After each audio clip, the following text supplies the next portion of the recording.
Hi, I'm Latrina Patrick with Vision University, a platform designed to help you become the best version of yourself.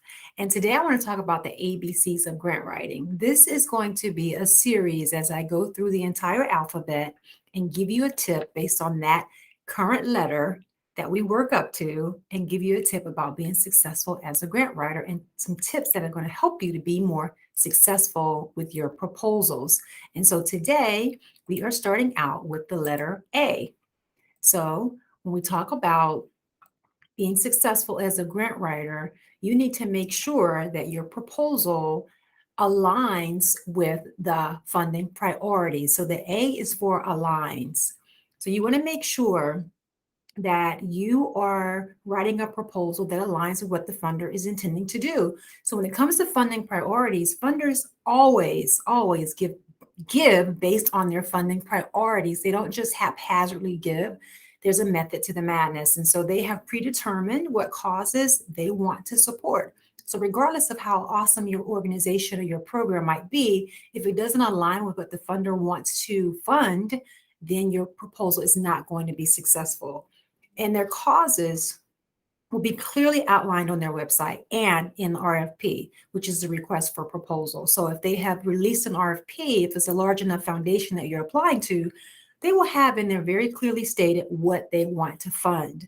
If you don't meet those criteria, you're not going to be successful. They will not deviate from their mission, no matter how great your organization is. So make sure you align with the funding priorities. Also, when it comes to figuring out what those priorities are, you want to look at their giving history. So you want to check who the funder has given to in the past. So which organizations have they funded? How much have they typically awarded? And then what types of programs have they funded? This is key intel into what the funder wants to fund and what they're interested in. If you do your homework on the front end, it prevents you from doing a lot of work that was unnecessary and a lot of wasted time putting together a proposal that you were never going to get funded for. So you want to start here before you decide if you're going to pursue any funding opportunities. And you can also find information on their website. So you can look up their website, list of the organizations that they've given to. A lot of funders will put that information on their website, or you may have to do a little digging to find out a little bit more by going and pulling up their annual report. Again, larger organizations will have an annual report that you can typically access through their website. And then finally, you can check out their Form 990. This is going to give you the most information about who they funded and what they funded because they have to supply this information to the IRS.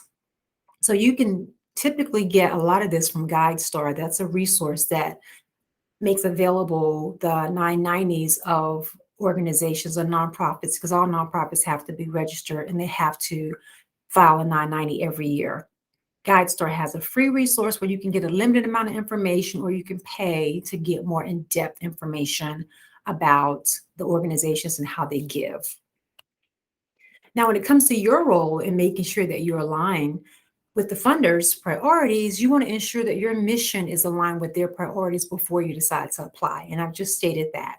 So don't alter your mission to try to fit the funders' priorities. Either your organization is a match or it's not. One of the biggest things that gets people into trouble when they're trying to, what we call chase dollars, is that they start trying to shift and reword and rework their mission just to try to fit what the funder wants to fund. That's never going to be a sustainable thing you can do for a long period of time. You have to be consistent about what your organization does. And if it's not a good match, don't try to force it. If you get matched with the right funder, that's half the battle in getting funded.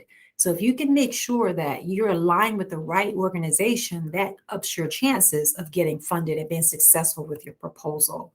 Now, if you want more grant writing tips, you can tune in tomorrow for the B in the ABCs of grant writing. And you can also register for an upcoming webinar that I have called Grant Writing 101, The Art of the Skill. This is a free webinar that's going to be offered on March 17th.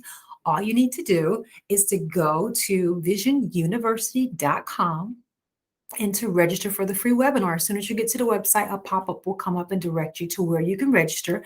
You can also subscribe to our email newsletters to stay in the loop about what's going on, and especially as it relates to training, because we have a brand new Grant University that's launching the end of April that I hope that you will be a part of. It's going to be a wonderful, wonderful opportunity.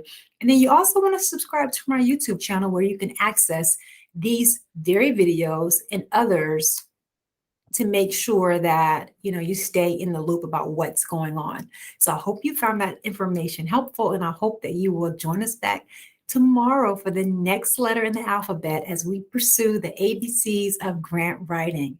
And until next time, create the vision for the life you desire and you deserve, because you are the only one who can.